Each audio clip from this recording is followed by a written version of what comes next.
Hi there and welcome. This is Lauren Baptiste from Acheloa Wellness. I am so excited today because I have an amazing woman that I am going to be showcasing and sharing with the world today.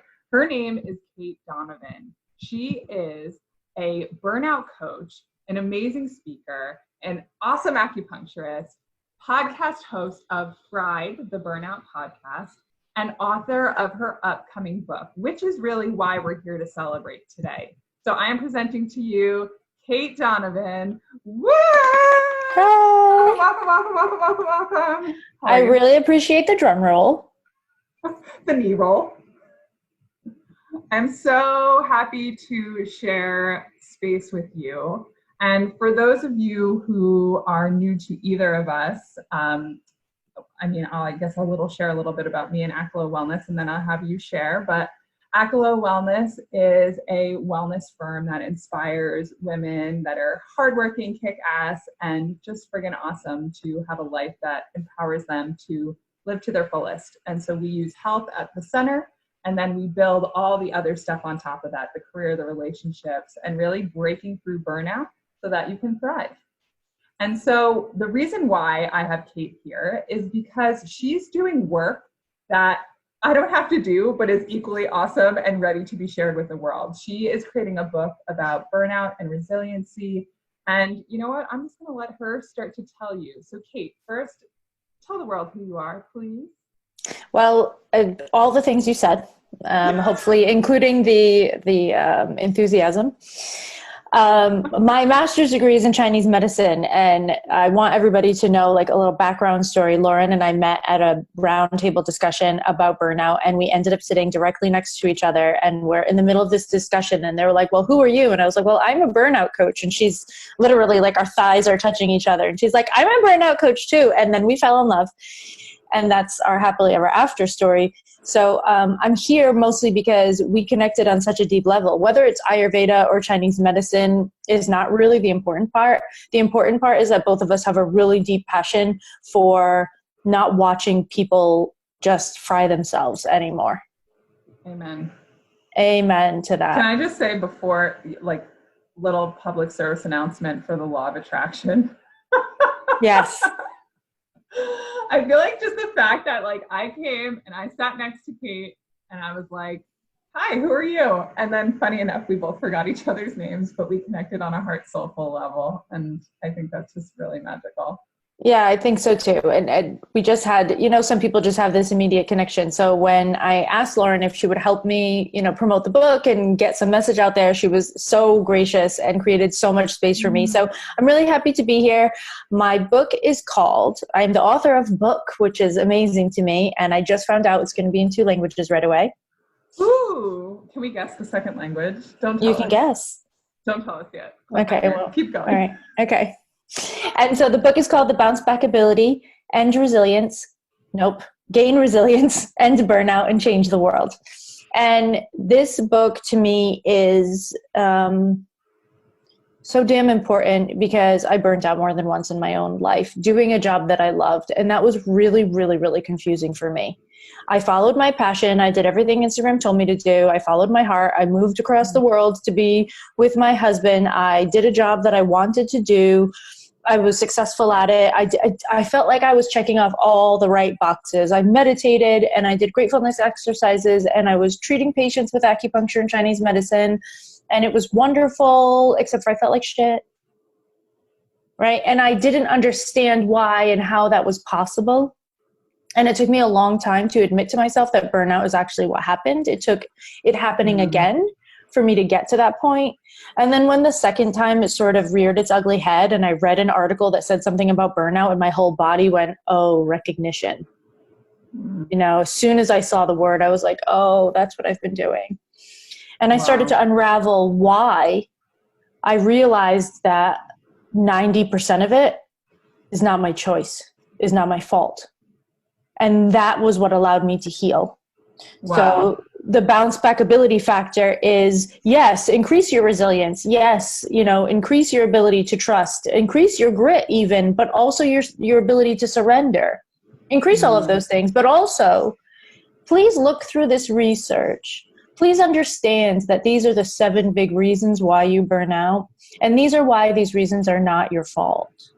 All right, so hold up, because there was a lot. That was like chock full of I could go for goodies. hours. I mean, I have 200 pages of a book, right? So let's start with chapter 1, page 1. Chapter 1, page 1 now. You said something really important. And so, my background's a little different because I burnt out doing something I hated and that wasn't aligned. And so is there space for someone like me to read your book? Does it just have to be for the person who loves their life and somehow isn't balancing or, is having a challenge with that? No, it doesn't have to be someone that, totally followed their passion and then burnt out, because when I started digging into the research, I realized that the reasons that we're burning out are fairly universal. So that's not like a problem. Whatever your reason, whatever your life circumstance when you burnt out is not the important bit. The important bit is what's behind all of this. Right. So it sounded like you said surrender. So for someone who may be new to you or me, or who, just stumble across with the great world of search engine optimization, the word surrender could be like, so you gave up? What does that mean? So like quit all of that? Or, what does that mean to you? Yeah. For me, the word surrender is to act only with inspired action. Allow yourself to be guided, and to not push efforting for the sake of efforting. Not push efforting for the sake of efforting. That is like the New York City mantra. I am so right. That could be so hard for a lot of us. Yeah. Well, all the time on the podcast and with clients and with patients, I hear the same thing over and over. Like, I knew it was too far, but I pushed myself anyway. I knew it was too much, but I pushed myself anyway. We're taught to push. We're taught to ignore. And I'm not saying give up your lives at all. I'm not saying surrender to your burnout, lay in bed and don't get up. No. I'm saying that you're not going to find the path that belongs to you by always doing and never being. That's awesome. I mean, think about like being, how often, do you have a time in your calendar to be like that? That feels really hard, to be honest. Like, we're stuck in this very like meeting to meeting, thing to thing, like life moment to life moment. I forget how to be sometimes, a lot of times, because I too, like everyone who's listening to this, can get caught up in the little minutia of, I got to get the email, I got to send this, I got to do this, I got to whatever it is. And then all of a sudden I forget to be. Well, and I think this is like a huge thing in, especially American culture, but capitalist culture worldwide. Is in Chinese medicine, capitalist culture is represented by the wood element, and the wood element's word is doing. Right? So we're all sort of guided by this idea that when we do, when we act, when we are productive, we are valuable. And so when we just exist, when we take time to be, do we still hold value? Wow. Yeah, I mean, really, depending on the person right now, a lot of us are groomed to believe that we wouldn't have value if we're not doing. Exactly. We're not tied to, results. And this is why it's not your fault, right? This is why it's so important for people to realize that burnout is not their fault. I read an article. I'm going to give you a really big clue into what language this is being translated into. Yeah. I read an article in a Polish magazine this week, and it was with the top level psychotherapist in Poland. She's been in magazines for years and years. Everyone knows who she is. She's on talk shows all the time. Like, she's a big major name. And the title of the article was, "Burnout is your choice." And I thought I was going to reach through the pages and strangle a bitch. Because no, I know that. No. Yeah. Like when you get to a spiritual level, if you're going to be very enlightened about it, you can say that, yes, you made these choices. But most of us are running on templates that were handed down to us by the amount of caring and emotional support we could get from our parents during our neurological development. And it's not our fault that we're behaving in ways that kept us protected and safe as children. Like that's just development. So what about this yogic mantra that they say the world isn't happening to you, it's happening for you? How do you take that? You know, someone who's burnt out and however it's manifesting in their body, in their mind, in their, you know, in their patterns, like it's happening for me. Did I do this to myself? Yeah, well, and this is exactly the thing that totally like irks at me. I don't honestly believe that everything happens for a reason. I think that it is our job as human beings to add meaning to the things that have happened in our lives in order to make them more palatable and easier to transform so that we don't have to hold on to them. Right? Because in Chinese medicine, the only emotion that is quote unquote negative is the one that is untransformed. There's like anger is fine, joy is fine, irritation is fine, fear is fine, you know, whatever. Like everything is fine as long as we feel it, acknowledge it, transform it, and release it. So I love that. I love that too. It's one of my favorite things about Chinese medicine. And Ayurveda, so it's kind of like it's not a sister science, but we'll call it them is cousins or something. Yeah, they're very, very similar, based on a lot of the same principles. Absolutely. And so they call it mental ama, and ama is this like poison. And so it's like undigested. Yes. Like, you know, we eat something that doesn't fully digest, and the same goes with emotions. So if you're still working through a trauma that you just can't move past, or a certain person or a certain, you know, thing that just continues to be stuck, they call it ama, and that can actually have the same type of physical manifestations as eating or lifestyle, or these things that we think are more tangible, like, oh, I can only get sick from coronavirus. No, I could actually get sick from a trauma that I had 30 years ago that's only manifesting right now. Well, and the trick behind this is neurologically, when we create a reaction to trauma, it is most likely because we didn't feel the emotion in the moment, right? So you freeze the emotion in your brain creates a groove so that you remember it, so that if you start to feel this way again, you protect yourself. Yeah. And you don't even know that you have a trauma that you're reacting to because you never felt the emotional reaction to it. This is the person that says, you know, my father was such and such, but it didn't bother me.